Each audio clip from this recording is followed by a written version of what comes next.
Good morning, gang. Joyce with Skipping Calves Farms here on this beautiful fall morning. Good to be back on the property. We were dry for so long, and we got while I was gone, we got quite a bit of rain.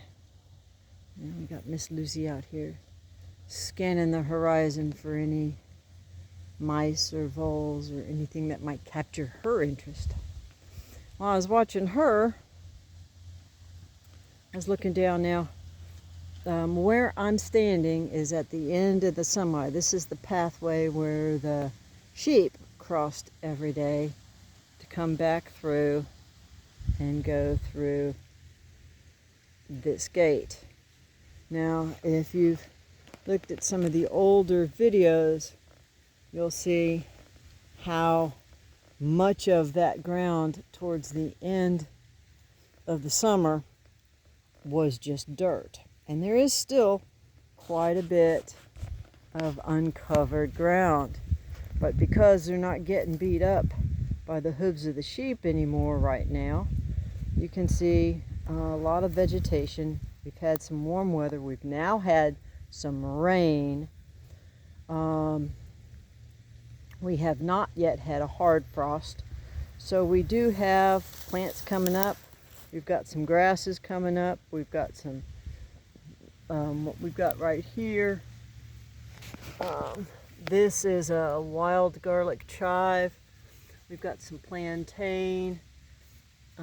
Looks like we've got a little bit of, I don't know if that's a wild strawberry or the plant that's kind of a look-alike. We've got some clover coming back up here. We've got some clover right here. But I also noticed, number one, of course, the soil this morning is damp. And so you can see that looks dark. It's not quite as dark looking on the camera in the sun, but when you get it in the shadow, it looks pretty dark. It looks almost like milk chocolate. This is being shot early in the morning, so makes a big difference in terms of the light. But a lot of the little weed tufts of grass that were basically just eaten to the ground are now starting to come back and flourish. Also, if you will remember, I had set up a small paddock right here in this area right here, basically from this post to this post and out about 20 or 30 feet. You don't see any brown stems in there. And the reason is I put them in there and had them, I won't say total graze, but I will say they were forced to eat what they didn't want to eat. They ate all of the forbs out, and then they really had to go after the grass.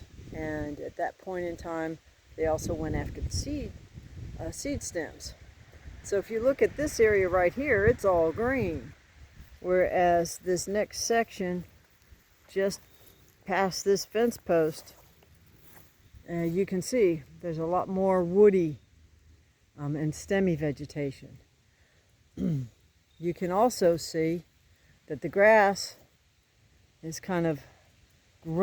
is a lot longer and kind of overshadowing the areas in between. So this is kind of a controlled experiment to see how that actually grows out next spring. We'll see what the grass to forbs ratio looks like, and in terms of that, and what it looks like as it grows out as we get back into the spring flush. The other thing I wanted to show you real quick, and I was kind of pleased with. Miss Lucy's coming over here to say hi to us, but I wanted to show you in these areas, and of course I am a huge proponent of, as the soil goes, so goes the health of your property, plants, animals, and humans. And if you, it's changing in appearance right now, but if you'll notice, see if I, this right here, these little light colored mounds are earthworm castles. When I first looked at them, they were actually darker because they were still wet, because the breeze and the sun had not hit them.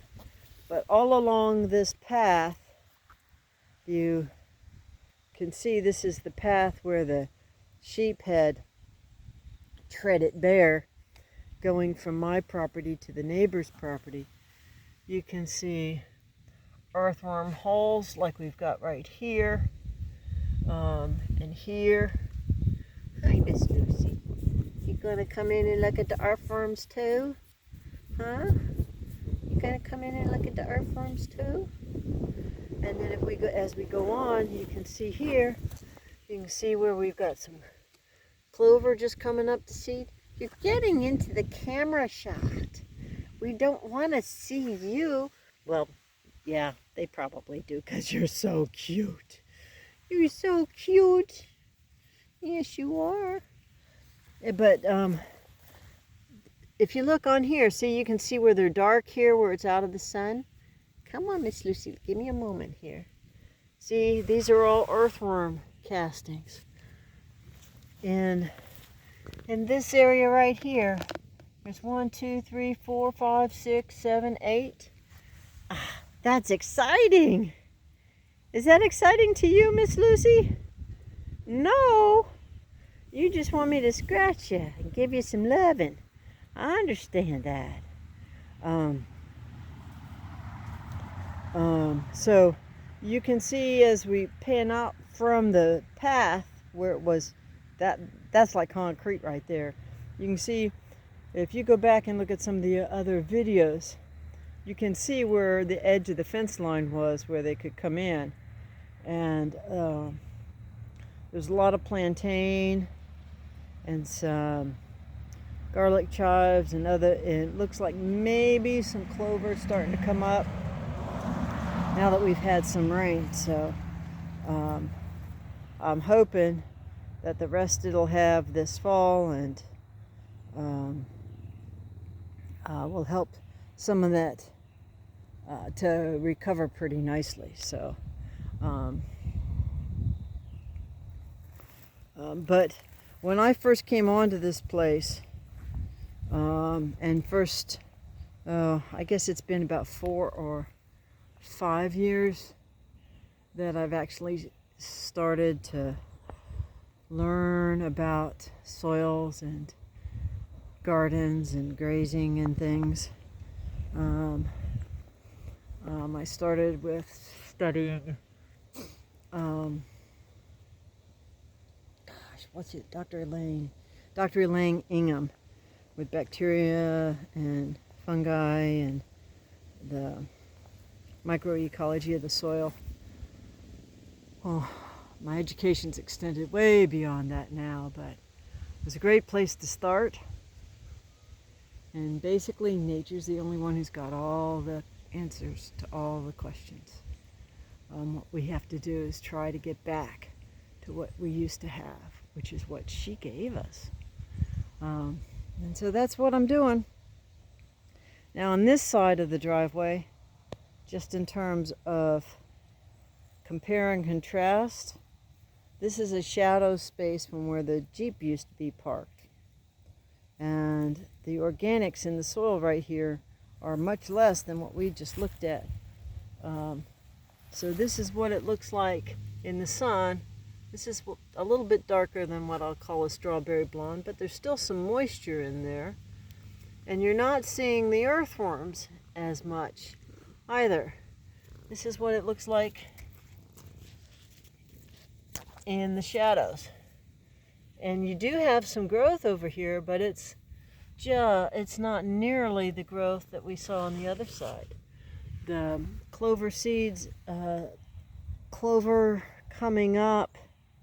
On the other side, the leaves were maybe a quarter of an inch each, and they're about a 1/16 of an inch over here. So part of that may be it's in the shadow of the Jeep as well. So I'll give you that to be fair. But I'm glad it's still warm. I'm a lizard. I love the heat. I have a hard time when my hands are numb to get much work done. But with that, gang, I hope wherever it is that you're working, whatever it is that you're doing, you're able to see the hand of God in everything you do and get joy from your accomplishments. I wish you blessings for the day, and whatever you do, just keep chasing the dream.